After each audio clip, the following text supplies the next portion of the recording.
రంగారెడ్డి జిల్లా మణికొండ మున్సిపాలిటీ నిక్నాపూర్ పెద్ద చెరువు బఫర్ జోన్లో నిర్మించిన అక్రమ నిర్మాణాలపై చర్యలు చేపట్టారు రెవెన్యూ అధికారులు.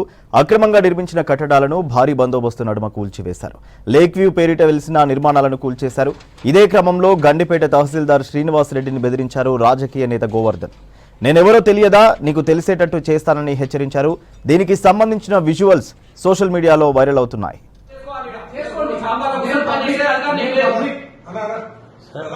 నేను పబ్లిక్ అయితే ప్రజల కోసం ఉన్నారు. మీరు మేము కూడా ప్రజల కోసం చేస్తున్నారు.